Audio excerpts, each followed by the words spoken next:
All right, here we go. I am Dr. Angie Beltsos from Vios Fertility, and I'm here from Chicago, excited to speak with you this evening and this afternoon. So we are Vios, which means the Greek word for life, and it has a lot more meaning than just life itself. It has purpose and passion for the dreams that we want to accomplish in our life. And our mission is to make sure that we help you along your journey to optimize your fertility, your chances of getting to baby, using really innovative and a scientific approach to care, and again, with an unparalleled patient experience. And with this, we have an incredible team of scientists, nurses, clinical providers, as well as concierge services to help couples find their way using our core values as guiding us. We're in 3 cities. We're in Chicago, Milwaukee, and St. Louis, and a number of physicians that provide care in these 3 cities. Let's take a moment, as you have heard a lot already from this incredible day where I think Men Having Babies does an outstanding job, but it's still a bit overwhelming of information to talk about natural fertility. So we need a fast-swimming sperm, a healthy egg, and a strong uterus to get to baby. And if we look at these 3 components separately, we talk about the egg coming out of the ovary and normally would land in the fallopian tube and meets the sperm in the tube to create a baby embryo. And it takes that embryo about a week to find its way back into the womb. All of that would normally happen in the fallopian tube. In this situation, that all happens in the dish. Now, how do we pick an egg donor? One of the sexiest hormones for ovarian reserve will include AMH, which is anti-Müllerian hormone. So as you're looking at your donor, if you have that information, that will help us understand that she's going to give a good number of eggs. FSH is another fabulous hormone that can help us about the quality of her ovarian reserve, if you will. So we talk about financial reserve is how much money we have in the bank. Ovarian reserve are how many eggs are in the bank. And by choosing someone that has good ovarian health, that will be very helpful. Another test that helps us is also the ultrasound. So if you're trying to predict how many eggs someone will, there it goes, produce, looking at that ultrasound will be helpful. The second piece of this is making sure the womb is like a triangle. This is the penthouse suite where the baby's going to grow. And typically baby embryos go all the way to the very top floor and implant there. So we want to make sure that when we look at the womb of the surrogate, that her uterus is shaped correctly and that she'll have a good chance of carrying that baby all the way to full term. Third is sperm, and to look at sperm, we look at how many. Normally, we'll see at least 15 to 20 million sperm. Half of sperm will swim fast, which we call motility. And finally, the shape of sperm is called morphology. The one on the far left is kind of a normally shaped sperm, and when sperm is misshapen, which accounts for about 90% of sperm, it can have trouble fertilizing the egg and or the DNA may not be as healthy. So when we have this test, you would collect the sample, and that test can include the semen analysis as I described. You can also do a little bit further testing of the health of DNA and making sure there aren't any signs of inflammation. We check some hormones, infectious disease, and as Dr. Park was describing, this idea of genetic carrier screening. So that's where you check to make sure that from mom and dad, you didn't get any small DNA mutation that could affect the baby. So these are initial tests, and then we'll regroup a couple weeks later and go over all your results. In regards to the donor, so once we've picked the donor, and one of the key things to pick a donor is to know your genetic carrier screening, and then find out from the donor to make sure she doesn't actually carry those same things. So she will take medicine for about 2 weeks and then come in and collect the egg into a test tube. It's kind of like when people get blood drawn. Just take that little test tube and hand it off to the embryologist, and they count the eggs as they come out. We put the egg and sperm together, and we do that through a process called ICSI. Normally, an egg is fertilized just with the sperm finding its way in by itself, but here we directly inject the sperm into the egg to make sure that they meet, and then that baby embryo grows for about 5 to 7 days. And once it gets to the right stage, it will blossom like a flower. And as that opens up, that's the stage where you can take a few cells from the surface and do that genetic testing. Once you have identified which embryo you're going to use, some of that, of course, is healthy looking, that the DNA is healthy, and some patients also have a preference of sex, of which embryo goes in, girl or boy. And we gently place that rascal in a little straw and drop it off inside the womb. And we do that as described. You can see it on the ultrasound. Some intended parents like to be there with us, but oftentimes that isn't always so easy. So we do offer that same idea of videotaping and being able to like be part of it or Skype. Next, to get to this fabulous picture. So with that, I'm happy to entertain some questions. During that 2-week period waiting from transfer to confirmation of pregnancy, is the gestational carrier usually nearby a clinic, so she can come back and get tested?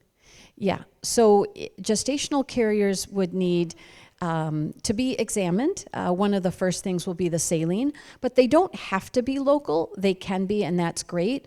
Important is for them to be in a state that's safe for delivery and protective of the intended parents.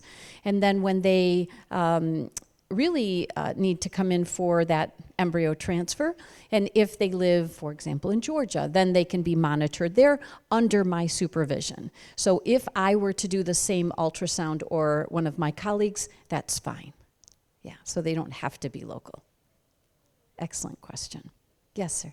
For like known egg donors, Yeah. what's the pain level like during that donation? That is an excellent question, partly because they want to know and partly because it's such an incredible gift, but you also feel like, I don't want to this is my sister, this is my dear friend, I don't want her to undergo too much. It actually, the medicine is given as a shot, very easy to give, and if you have donors that are going through the process, you might want to use one of those numbing Band-Aids, which is called Cinera. It's awesome. So it just numbs the skin, so that pain is minimal. The retrieval is done under anesthesia, so it doesn't hurt to have the eggs retrieved.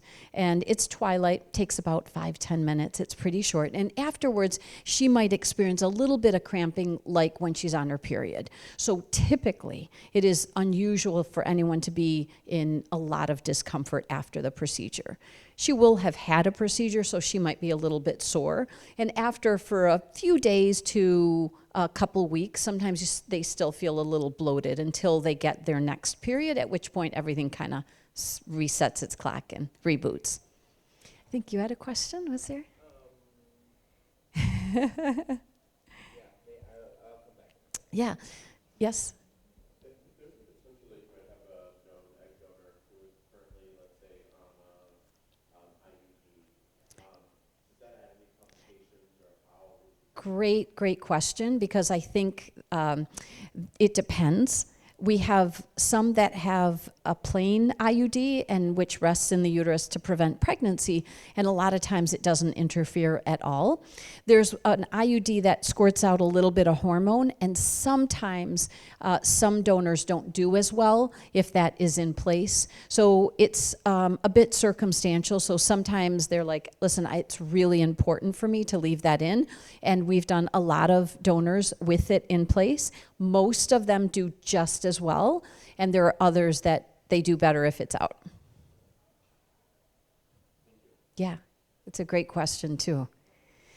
If you're thinking about sharing a donor, so you and your husband each want to take the eggs and split them, again, that's an important question where you might want to pay attention to her AMH, make sure it's high, because the high AMH means that she probably will make a lot of eggs.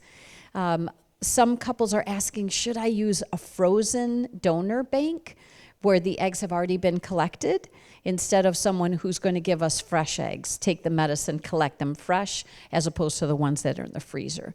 If you're interested in the PGT testing of the embryo where you're looking at genetic health, it's better to use a fresh donor. If you're not that interested in that, donor eggs that are frozen do equally well. But when you go to biopsy them and freeze them again, sometimes it's a little rough on that baby egg. So, other questions? I think the question about putting 1 or 2 embryos is always one that is of interest, and I think we want to make sure the surrogate is someone who's willing to carry twins, and remembering that twins are a little bit higher risk pregnancy compared to 1 at a time. You'll find that we pretty much recommend 1 embryo at a time. You can do 2, of course no more than 2, and risk of twins is as high as 50%. Yeah. Can you quantify that risk of pregnancy? Yeah, so it depends on what could happen. One is what are the items? High blood pressure of pregnancy can happen, gestational diabetes, preterm labor, preterm delivery, C-section, bleeding at the time of delivery, and bed rest. Those kinds of things can happen. For example, if you have 1 baby, there's versus 2, the risk of preeclampsia can be 3 times as higher, up to 5 times higher. And preeclampsia can be dangerous. Babies that are born early, they don't know how to breathe yet or swallow, and they have to drink their milk. So sometimes they have to be in the intensive care unit if they're born early, which is called the NICU. And NICU stays are very hard on the baby, because that means they have to have tubes to help feed them and hydrate them. But also, for me, one of the biggest concerns is developmental delays in cerebral palsy. So you just have to be mindful of that. Yeah, but so that's why one baby at a time is best.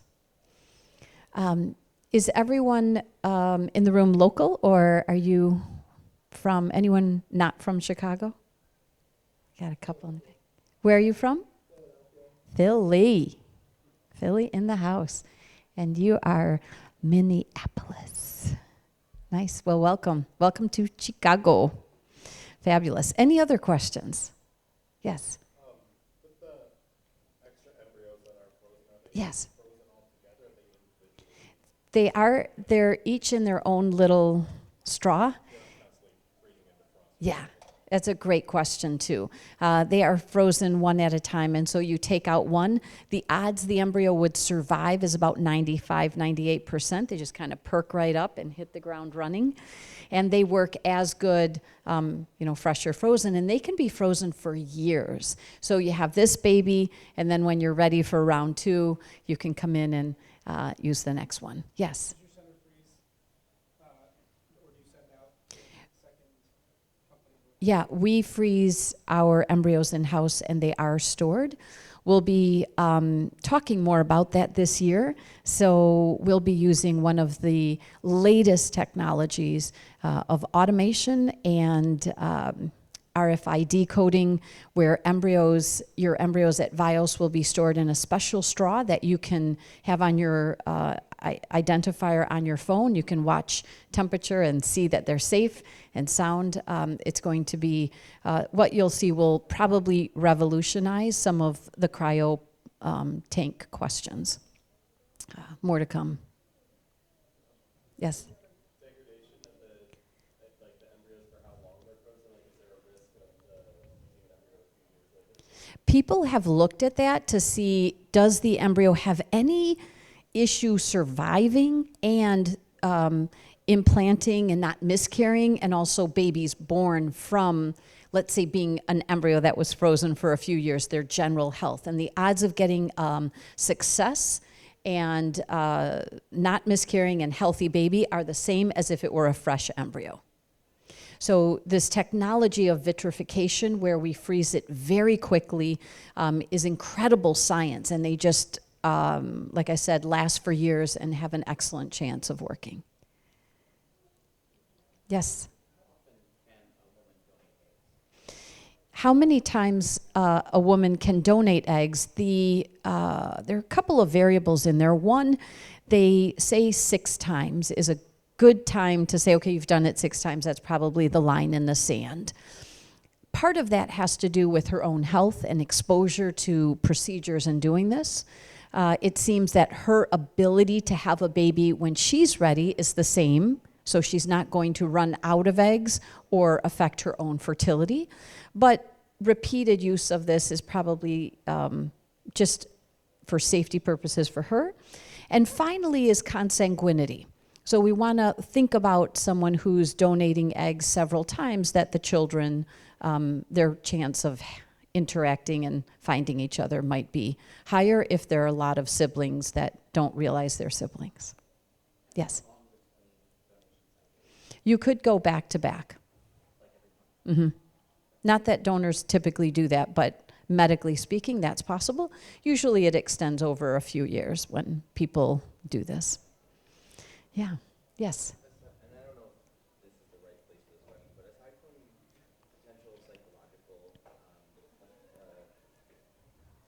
results, Yeah. would you suggest having a surrogate who is a friend who hasn't had a child yet be a surrogate? They, by law, have to have had a child before to be a gestational carrier. So I look forward to meeting you individually, hopefully here at the meeting. We have some private sessions. Happy to be at our booth as well, and of course to see you in the office. I wish you all the best. Thank you for